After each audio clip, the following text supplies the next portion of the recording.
Oh iya, Haidar mau nunjukin nih ondel-ondel dalam ondel-ondel Haidar kayak gimana ya teman-teman. Yuk kita lihat. Ding, ding, ding, ding, ding. Oh kayak gini ya teman-teman. Banyak bambu-bambunya nih, bambu. Ini mirip miniatur kayak yang dewasa. Kalau dewasa juga dari bambu, cuma bambunya mungkin agak besar. Kalau ini yang karena kecil, bambunya lebih kecil.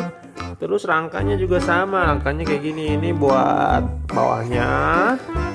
Terus ini ada pegangan kalau buat ngangkat ondel-ondel. Kalau yang dewasa bambunya lebih tebel, ya bang ya? Iya, kasih kayak apa busa atau biar gak sakit, soalnya ditaruh di pundak. Kalau ngasih kecil ini dipegang kayak gini pakai tangan. Karena pundaknya besar, ini lebar, jadi nggak nyampe kalau buat anak-anak. Tuh di dalamnya diikat sama kawat. Biasanya kawat-kawat ini tuh ada yang tajam-tajam teman-teman. Jadi harus hati-hati ya, kalau ada kawat-kawat yang tajam bisa ditutup pakai selotip biar nggak kena kulit kan nanti berdarah.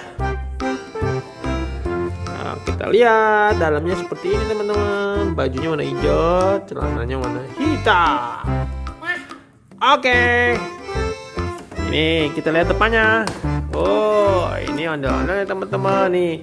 Tangannya sebelumnya ada sarung tangannya. Sekarang udah dicopot sama Mas Haidar, digunting. Biar tangan Haidar kalau masuk bisa keluar di sini guys. Oh, ini ondel-ondelnya sudah nggak ada rambutnya teman-teman. Rambutnya udah dicopot. Oh iya, ini sebelumnya tangannya kayak gini guys. Tuh. Diikat pakai tali rapia, terus rapianya juga diikat ke dalam. Jadi talinya tangannya bisa keluar gini. Cuma Mas Haidarnya nggak bisa keluar tangannya. Kalau sekarang dipotong biar tangan Mas Haidar bisa keluar. Biar bisa salaman, bisa dadah gitu. Ya bang ya. Oke teman-teman, bagi yang suka video ondel-ondel Haidar, jangan lupa di subscribe, like, share, dan komen. Jangan lupa yang belum subscribe di subscribe ya dan dadah teman-teman. Dadah.